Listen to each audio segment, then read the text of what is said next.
네, 안녕하세요. 앞선 영상에 이어서 두 번째 탐구를 같이 알아보도록 하겠습니다. 네, 이번 탐구에서는 이제 우리가 여행 가방을 싸는 경우를 이제 생각을 해볼 수가 있는데요. 이제 가방의 무게에 이제 제한이 되어 있는데, 그런데 그 물건마다 그 가치를 이제 숫자로 나타낸 그 점수가 매겨져 있다고 생각을 해 보겠습니다. 이랬을 때 그 배낭에 그 무게의 제한이 있는데 그 배낭에 꾸려진 품목의 가치의 합을 최대로 하도록 그 배낭을 이제 꾸리는 문제를 생각을 해 볼 수가 있는데요. 네, 그것이 이제 바로 다음 상황입니다.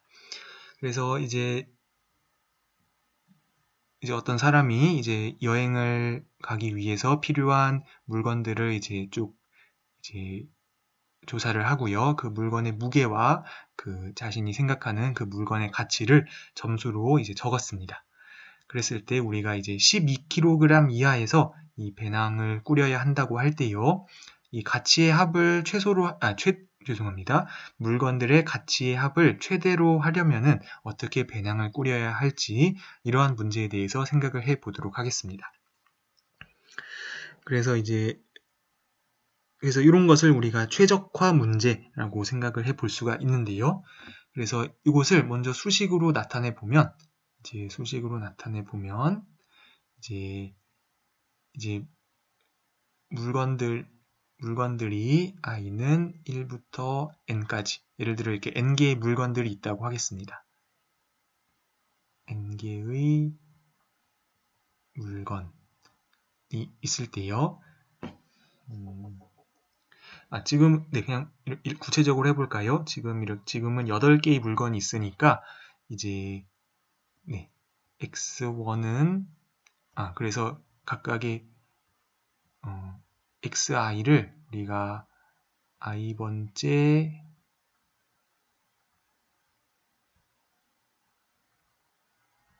물건의 무게라고 하겠습니다. 그래서 그랬을 때, 그리고요, 지금 우리가 요거를 하고요. yi는 i번째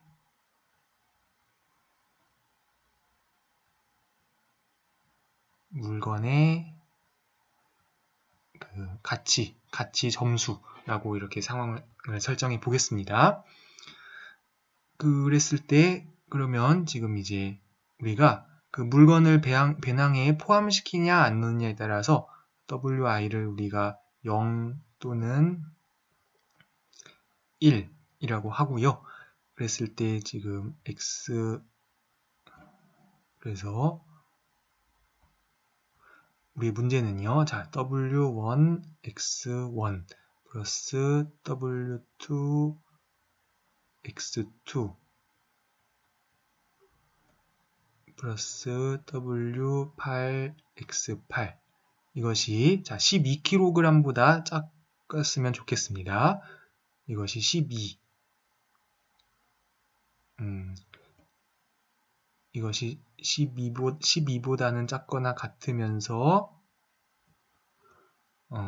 이제 w1 y1 이제 가치의 합을 더합니다. w2 y2 해서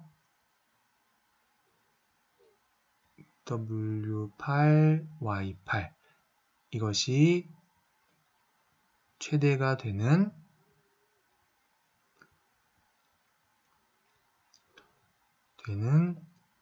w1부터 w8을 찾는 문제가 되겠습니다.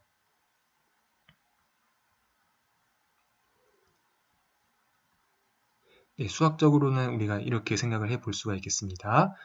여기 이제 예를 들어서 제가 이렇게 썼지만 지금 x1은 6이고 x2는 3.5고 이렇게 x3는 1.5고 이렇게 무게는 이제 주어져 있다고 생각을 하면 되겠습니다.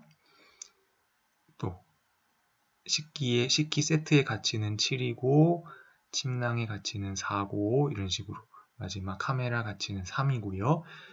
이렇게 이렇게 되는 것입니다. 그래서 이 두 조건을 만족하면서요. 그러니까 첫 번째 조건을 만족하고 이 두 번째 값이 최대가 되도록, 그런데 이제 wi는 이제 0 아니면 1이어야 되는데요. 그런 조건 하에서 이 가치의 합, 이것이 이제 최대가 되도록 하는 문제입니다. 네, 그래서 이렇게 이제 주어진 상황을 수학적으로 이렇게 표현해 볼 수가 있는데요. 그래서 이런 문제는 이제 먼저 결론을 말하면은 이제 쉬운 문제가 아닙니다. 그래서 그 이유에 대해서 같이 알아보도록 하겠습니다. 네, 완벽하게는 아니지만 대략적으로 알아보도록 하겠습니다. 그래서 우리가 좀 효율적으로 배낭을 싸기 위해서 이제 생각할 수 있는 다음에 이제 두 가지 방법을 생각을 해보려고 하는데요. 먼저 첫 번째로 우리가 이 가치가 높은 것부터 한번 배낭을 순서대로 꾸려 보겠습니다. 그래서 이제 12kg이 넘어가면은 이제 스톱을 하는 것이죠. 이제 그렇게 하면은 먼저 제가 이제 식기 버너 세트를 이제 넣고요. 하고 그다음에 침낭을 넣겠습니다. 그다음에 비상약품까지 넣으면은 지금 이제 그러니까 네, 가치가 7, 4, 4 넣었고요. 그러면은 현재 무게를 종합하면요. 6, 9.5, 이제 11 하고 그 다음 가치가 높은 게 밧줄. 그래서 밧줄까지 넣으면은 이제 딱 12kg이 되는 것을 알 수가 있는데요. 그래서 이제 여기서 이제 멈추게 되겠습니다. 그러면 이 가치의 합은요, 얼마가 되나요? 네, 가치의 합은 이제 19점이 된다는 것을 알 수가 있습니다. 그래서 단순히 가치의 합이 가치가 높은 것부터 순서대로 배낭을 꾸리면은 이제 19점이 된다는 것을 이제 확인을 했습니다. 한편 이번에는 이제 두 번째 방법으로 제가 각 품목마다 품목의 가치를 무게로 나눈 이 킬로그램당 가치를 구하고요. 네, 제가 점수라고 했는데 그냥 킬로그램당 가치가 높은 것이라 하겠습니다. 그래서 킬로그램당 가치가 높은 것부터 차례로 배낭을 꾸려 보겠습니다. 그러면 자, 킬로그램당 가치를 제가 먼저 구해 볼까요? 킬로그램당 가치. 그러면요, 자, 이제 구해 보겠습니다. 식기 버너 세터는 6분의 7이고요. 침낭은 7분의 8이 되겠습니다. 한편 지금 비상약품은 3분의 8, 그 다음에 3, 그 다음에 4, 6 이렇게 되겠네요. 네. 그러면 지금 생각을 해보면요. 킬로그램당 가치가 높은 것부터 제가 동그라미를 치면요. 자, 카메라가 제일 높고요. 그 다음에 밧줄이랑 책은 똑같고요. 그 다음에 옷하고 보드게임이 똑같고요. 그 다음에 비상약품, 그 다음에 침낭 순입니다. 그래서 네, 카메라 하고 밧줄 하고요. 네, 책 하고 네, 이렇게 순서대로 배낭을 꾸리겠습니다. 책하고 여벌옷 하고 보드게임 하고요. 네, 비상약품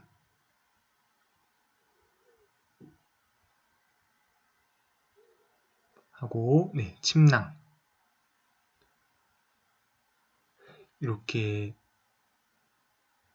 이렇게까지 하면요. 지금 무게를 빨리 구해보면요. 네, 지금 이제 9kg이 되거든요. 여기까지. 그러면 이제 식기 버너 세트를 넣으면은 그 12kg이 넘어가니까 여기서 이제 멈춰야 한다는 것을 알 수가 있습니다. 그러면요, 여기서 이제 가치 합을 구해 보겠습니다. 그러면은 가치를 쭉 써보면요, 3 더하기 4 더하기 2 더하기 3 더하기 3 더하기 4 더하기 4 하면요, 이게 몇 점이냐면요, 가치가 23점이 되는 것을 알 수가 있는데요. 네, 그렇죠. 23점이 돼서 첫 번째 방법보다 더 높다는 것을 알 수가 있습니다. 네, 그래서 여러분들의 생각은 어떤가요? 그래서 그러면은 이 킬로그램당 가치를 구해서 그 점수가 높은 것이 과연 배낭을 꾸리는 가장 이제 효율적인 방법일까요? 생각을 해보면은 이제 실제로 그렇지 않다는 것을 알 수가 있습니다. 그래서 이 경우에 실제로 그래서 어떤 이제 특정한 방법이 있는 것은 아닙니다. 그래서 이제 열심히 이리저리 생각을 해 보아야 하는데요. 여기서 이제 지금 12kg 이내에서 배낭에 꾸려진 항목의 가치합을 가장 크게 하는 그 방법은 이제 여러분들도 이제 충분히 생각을 해 보기를 바라고요. 이제 그 방법은 사실은 이제 침낭을 제외하고 전부 배낭에 넣는 방법입니다. 침낭을 이제 이 경우에서는요, 하고 전부 넣는다. 그냥 간단하게 이렇게 쓰겠습니다. 이제 그렇게 하면은 이 가치의 점수가 이제 26점이 된다는 것을 여러분들이 확인을 할 수가 있습니다. 그런데 이런 방법은 이제 사실은 이제 이런 방법을 알아내는 어떤 효율적인 알고리즘이 존재하는 것은 아닙니다. 이것은 이제 제가 거의 이제 모든 방법들을 다 생각을 하고요. 그 중에서 이제 제일 그 점수가 높은 그런 물건들을 이제 생각해 보았더니 이제 이렇게 된 것이거든요.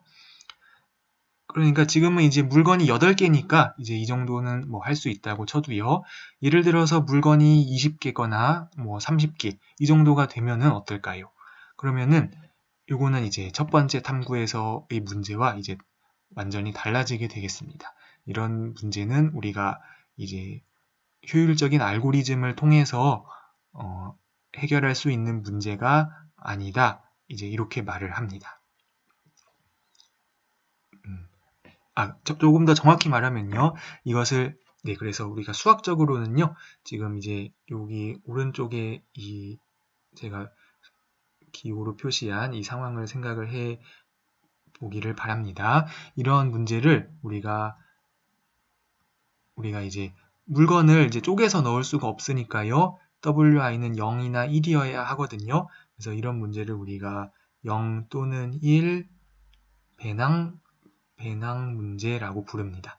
그래서 배낭을 꾸리는 문제다 해서 그래서 영어로는 우리가 knapsack problem이라고 말을 하는데요. 그래서 이 제로 원 배낭 문제, 이 문제는 아직까지 효율적인 알고리즘이 알려져 있지 않은 문제다라고 이제 사람들이 말하고 있습니다. 이제 물론 이제 조금 더 수학적으로 이 문제를 이제 모든 경우를 다 생각하지 않고 어떤 이제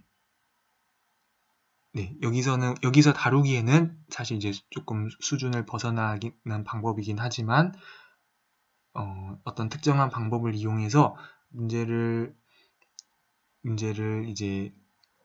해결하는 시간을 단축하는 방법에 대해서 사람들이 이제 연구를 하고 있는데요. 그렇지만 이 문제가 완전하게 이제 해결이 된 것은 아닙니다. 그래서 이 제로 원 배낭 문제는 이제 생각보다 복잡한 문제다라고 이제 이해를 하면 되겠습니다. 이와 관련된 이 또 두 번째 활동을 같이 생각을 해 보도록 하겠습니다. 이것 역시 이제 10톤 운반 트럭으로 이제 네 가지 상품을 이제 운반했을 때 생기는 수익금이 나타났는데요. 그랬을 때 한 번 운행을 해서 이제 수익금을 최대로 하려면은 어떤 물건을 이제 택해야 할까라는 것을 라는 문제를 한번 생각을 해 보겠습니다. 그럼 요거는 이제 사실 물건이 4개밖에 없으니까요. 이제 사실 일일이 다 해볼 수도 뭐 있다고 생각은 되는데요. 예를 들어서 이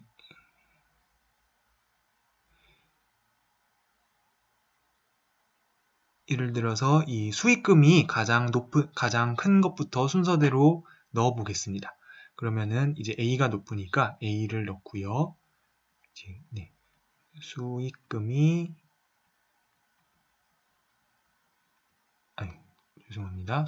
높은 것부터.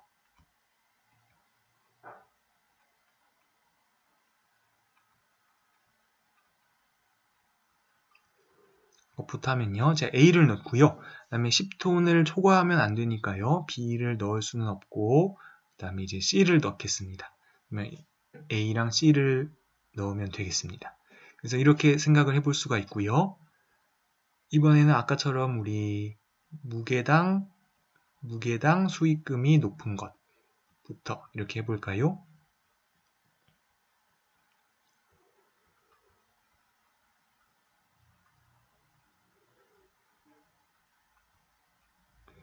그러면 사실 무게당 수익금이 가장 높은 거는 지금 D거든요.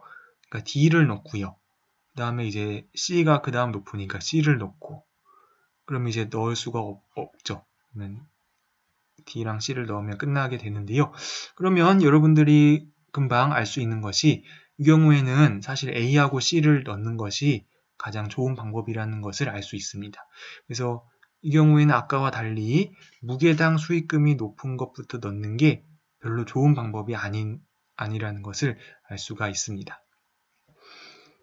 사실 앞선 탐구에서는 또 그 가치가 높은 것부터 넣는 게 또 좋은 방법이 아니었는데요. 그리고 심지어 킬로그램당 가치가 높은 것부터 해도 그것도 가장 좋은 방법은 아니었습니다. 네, 그래서 이렇게 일반적으로 그러니까 보통 우리가 쉽게 생각할 수 있는 것이 수익금이 높은 것부터 넣는다. 아니면 무게당 수익금이 높은 것부터 넣는다. 이런 방법을 우리가 가장 먼저 생각을 해볼 수가 있는데요. 그런 것들이 절대로 언제나 좋은 방법이 될 수는 없다라고 이제 꼭 알아두면 좋겠습니다. 이 경우에는 여러분이 모든 경우를 생각하면은 A와 C를 넣는 것이 가장 좋다는 것을 알 수가 있고요. 그 경우 수익금은 12만 원이 되겠습니다.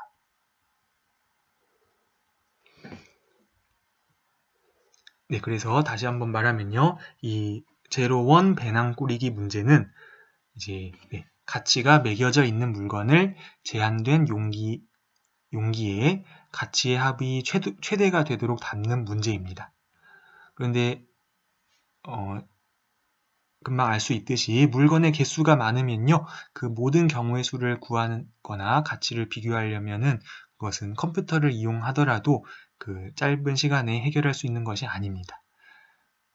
그런데 이제 이 문제를 해결할 수 있는 효과적인 알고리즘은 이제 아직까지 이제 알려져 있지 않은 상태입니다. 그래서 이 사실을 이제 기억을 하면 좋겠습니다. 네, 마지막으로는 이제 세 번째 탐구에서는 우리가 영업사원 방문 문제라고 하는 문제에 대해서 같이 알아보도록 하겠습니다.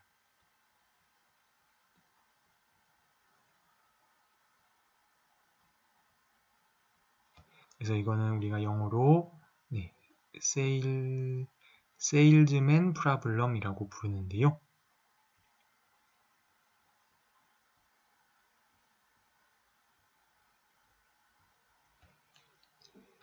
그래서 수학적으로는 이거는 이제 다음 문제입니다. 연습장인데요. 영업사원 방문 문제는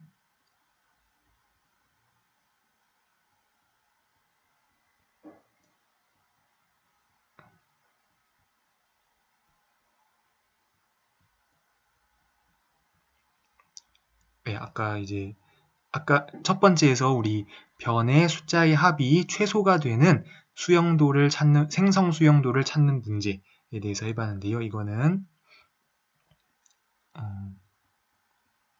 변의 숫자의 합이 최소가 되는 해밀턴 회로를 찾는 문제입니다. 네, 우리 지난주에 해밀턴 회로가 무엇인지 이제 잠깐 언급을 했는데요. 해밀턴 회로란 모든 꼭지점을 지나는 회로를 말합니다. 모든 꼭지점을 해밀턴 회로는 주어진 그래프에서 모든 꼭지점을 지나는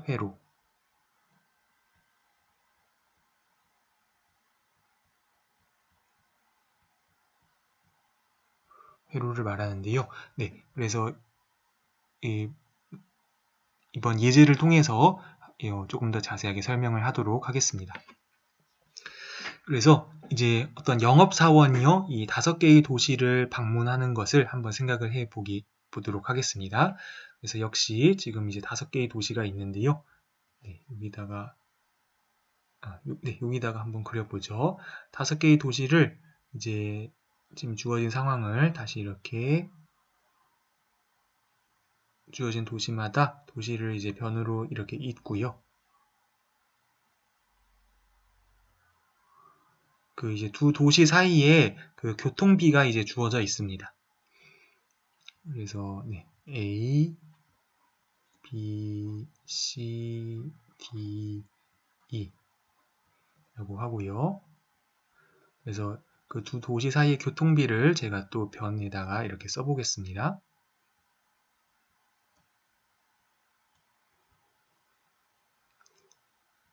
12, 15, 20, 17, 19, 12. 네, 이렇게 적어 보겠습니다. 이렇게 하고요. 이랬을 때 교통비를 가장 적게 하려면은 각 도시를 어떤 순서로 방문해야 할까? 이것을 그 순서를 정하는 문제가 되겠습니다. 네, 그래서 이것이 바로 이 그래프에서 변의 숫자의 합이 최소가 되도록 하는 해밀턴 회로를 찾는 문제인데요. 예를 들어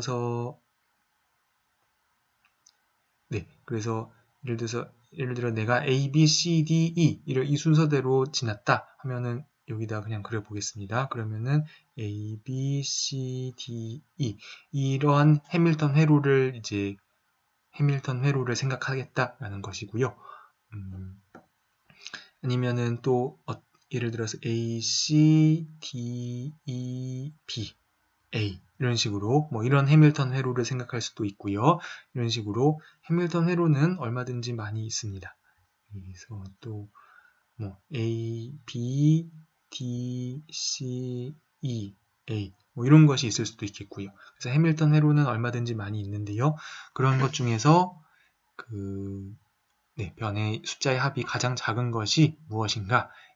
이것이 바로 수학적으로 영업사원 방문 문제가 되겠습니다. 근데 여기도 이제 해밀턴 회로는 개수는 지금 꼭지점이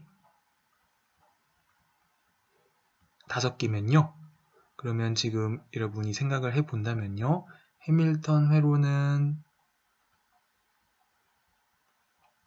회로가 사실은 지금 이제 120개가 있거든요. 그래서 이게 사실은 꼭지점 개수에 비해서 굉장히 많아집니다. 꼭지점이 이제 일반적으로 n개면요. 해밀턴 회로가 이제 n 팩토리얼 개가 존재하게 되는데요.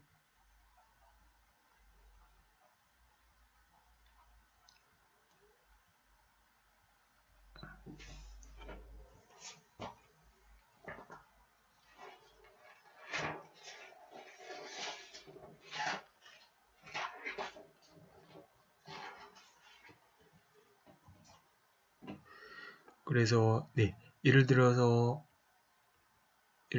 뭐 20 팩토리얼만 꼭지점이 20개다.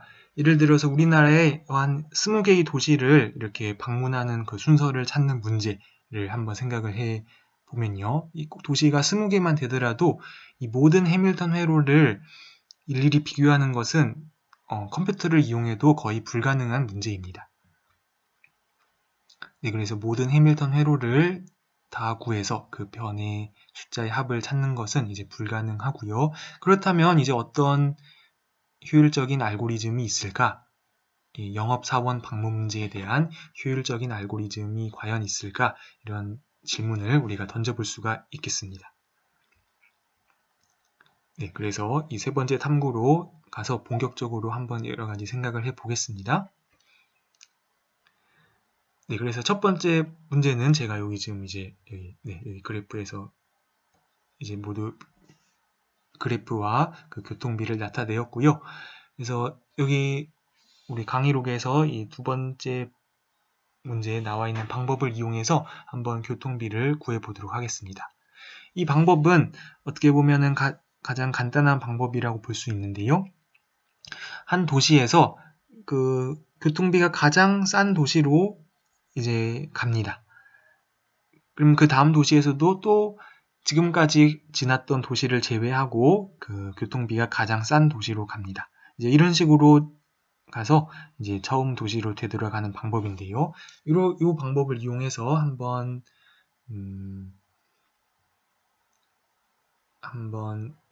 그 교통비를 구해 볼까요?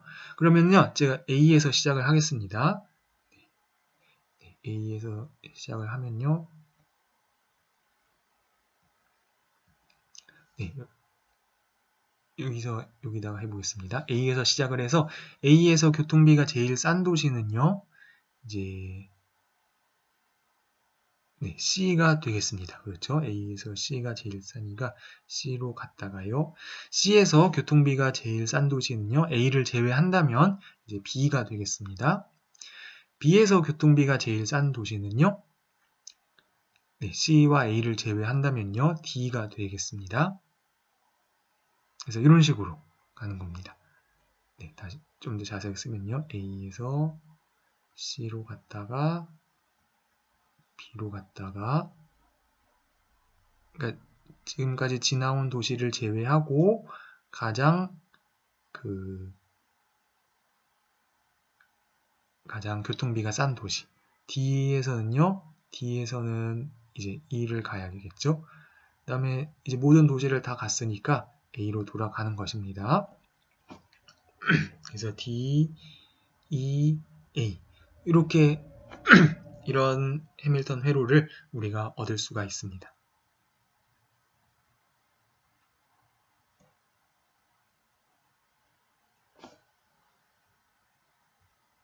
네. 그러면요, 여기 이 비용을 한번 구해 볼까요? 이렇게 비용을 모두 구하면요, 자, 순서대로 구하면 11만원, 11 더하기 12 더하기 15 더하기 12 더하기 25 하면요. 계산을 하면은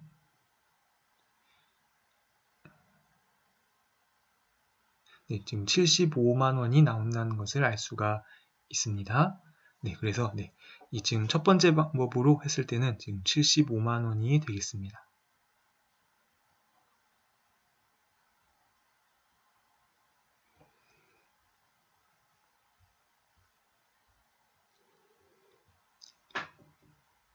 그러면 과연 이 방법이 가장 좋은 방법일까요? 이제 또 이번에는 한번 다른 방법을 생각을 해 보겠습니다. 이번 규칙은 다음과 같습니다. 여기 그래프에서 가장 작은 값의 변을 택하고요. 제일 먼저 가장 작은 값의 변을 택하고요.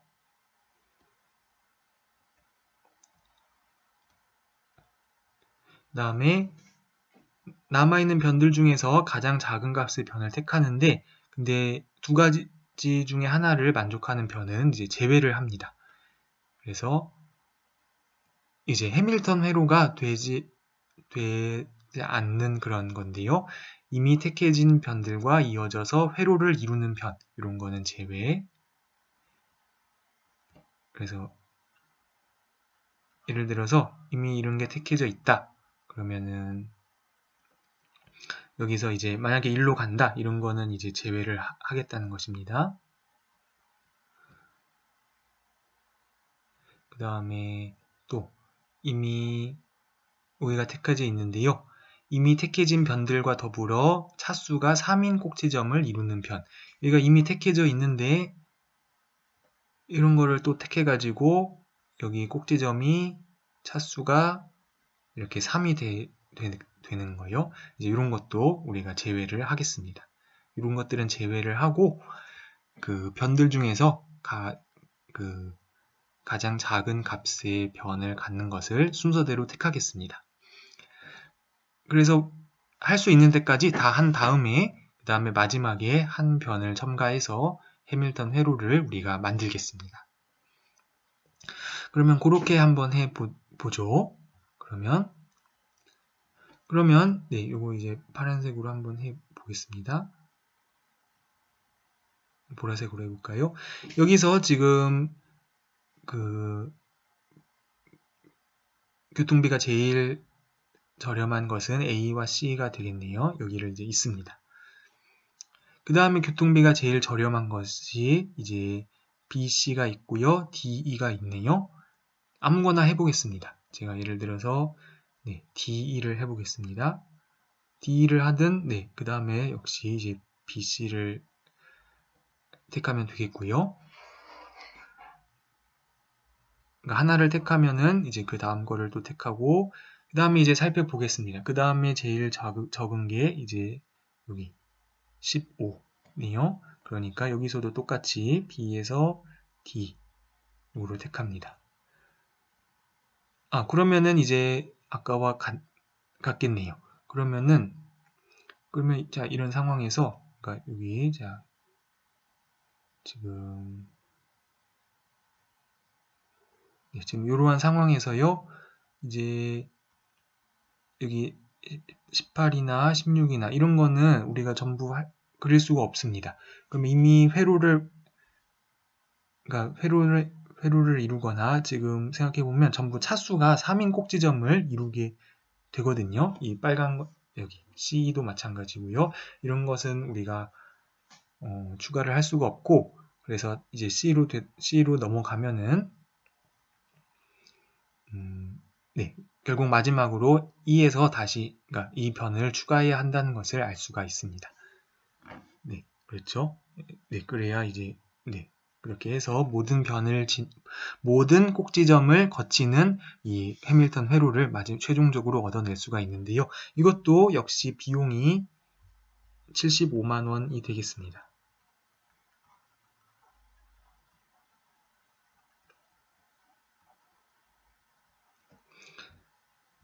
네, 그런데 이제 저희 질문은요. 이것이 가장 효율적인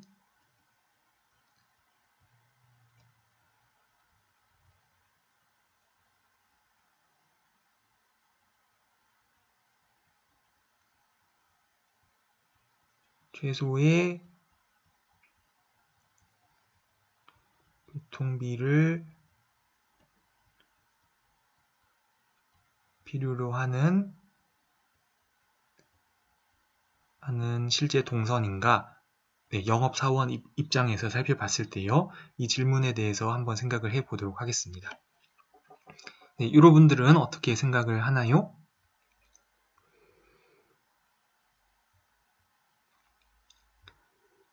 네, 그래서 먼저 이제 질문에 대한 답을 하면요. 답은 이제 그렇지 않다가 되겠습니다. 그래서 예를 들어서요. 자, A에서 C로 간 다음이요. B로 갔다가 자, E를 먼저 갔다가 E, D, A 이 순서대로 제가 한번 가보도록 하겠습니다. 그러면요, 이 비용을 자 순서대로 써보면요, 11만원 더하기 12만원 더하기 20만원 더하기 12만원 더하기 16만원 하게 되면요. 이것은 비용이 비용을 계산을 하면 43에 28이죠. 그쵸? 비용이 71만원이 된다는 것을 알 수가 있습니다. 그래서 이제 아까 이제 예를 들어서 우리가 또 생각해 봄직한 이런 알고리즘을 이용을 해서 우리가 해밀턴 회로를 찾아봤는데요. 이것이 실제로 변의 숫자의 합이 최소가 되는 해밀턴 회로를 이제 주지 못한다는 것을 알 수가 있습니다. 네, 그렇게 되는데요. 그러면 이제 또 하나의 질문.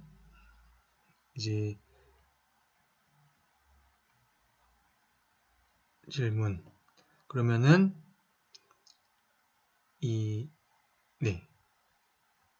우리 간단하게 영업사원 방문 문제를 하겠습니다.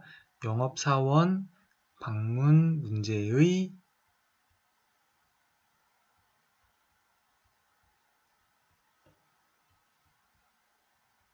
효율적인 알고리즘이 존재하는가? 라는 질문을 생각을 해볼 수가 있는데요.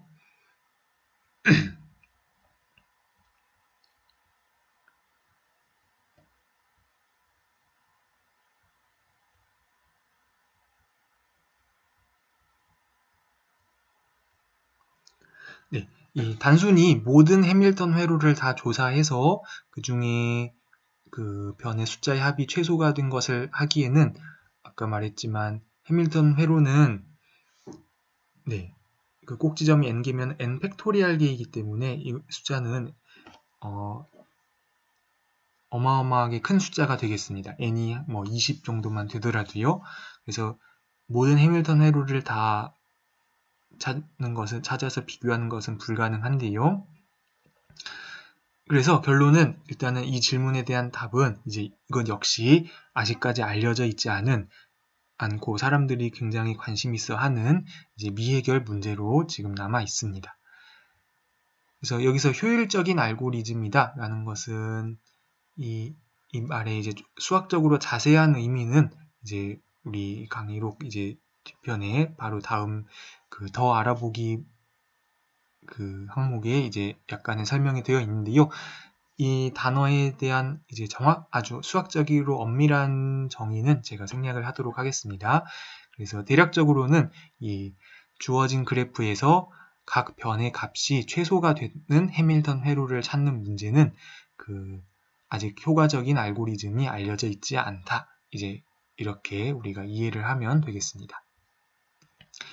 마지막으로 세 번째 활동은 이제 이걸 뭐 같이 풀어보지는 않고요. 이것도 해밀턴 회로를 찾는 문제로 한번 바꾸어서 이해를 해보도록 하겠습니다.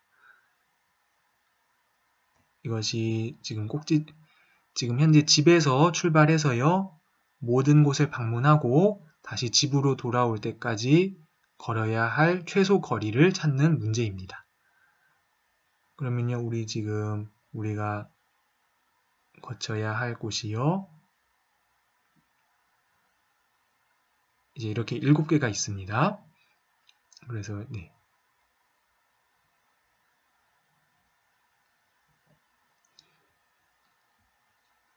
여기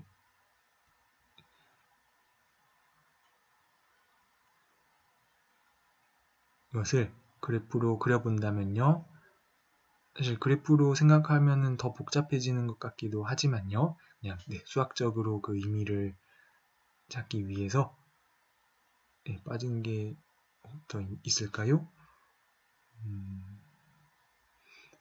빠진 게 없는 것 같은데요. 그래서 이 꼭지점 장소를 다 이렇게 꼭지점으로 생각을 하고요.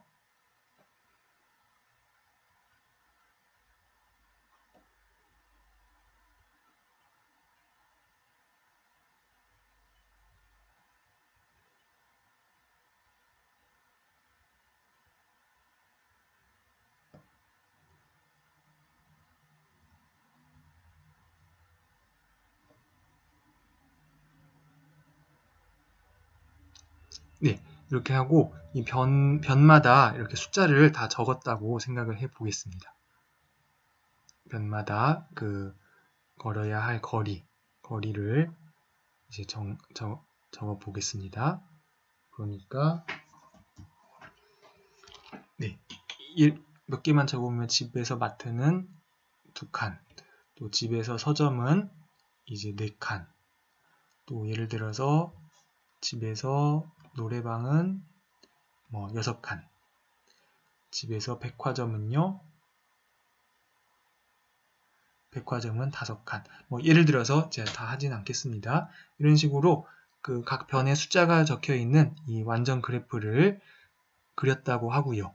거기서 이제 그 역시 각 변의 변의 숫자의 합이 최소가 되는 해밀턴 회로를 찾는 문제로 이해를 할 수가 있습니다.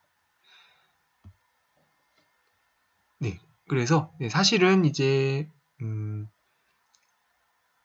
여러분들이 만약에 충분히 생각해 봤다면요, 충분히 생각을 해 본다면은 사실은 이거는 지금 그냥 이제 이런 식으로 이 순서대로 우리가 방문을 해서 집으로 돌아오는 것. 이 경로가 사실은 최적의 경로가 된다라는 것을 여러분이 이제 조금 생각하면 알 수가 있는데요. 그러니까 이것은 사실은 오히려 이 그래프로 문제를 바꾸고 해밀턴 회로를 찾는 문제로 생각하면은 굉장히 이제 어려운 문제가 되겠습니다. 이렇게 생각하면은 이 해밀턴 회로를 이 최소 거리를 제공하는 해밀턴 회로를 찾는 문제로 바꾸면은 오히려 문제가 어려워진다. 뭐 이렇게 되는데요. 다시 한번 이제 중요한 사실을 제가 정리를 하면요. 이 주어진 그래프에서 각 변의 값의 합이 최소가 되는 해밀턴 회로를 찾는 문제. 여기는 효과적인 알고리즘이 아직까지 알려져 있지 않다. 이렇게 이해를 하면 되겠습니다. 그리고 조금 더 정확히 말하면은 또 효과적인 알고리즘이 그러면 없느냐? 그것도 이제 모릅니다. 효과적인 알고리즘이 없을 것이라고 이제 우리가 추측을 하고 있는데요. 그렇지만 효과적인 알고리즘이 없다는 것도 이제 증명되지가 않았습니다. 이제 현재까지 이제 사람들이 알고 있는 상황은 이제 지금 이렇게 되겠습니다. 이렇게 해서 이번 단원 계획 세우기와 최적화 단원을 모두 마쳤는데요. 그러면 다음 주에 이제 다음번 영상으로 우리 또 찾아뵙도록 하겠습니다. 여기서 영상을 모두 마치도록 하겠습니다.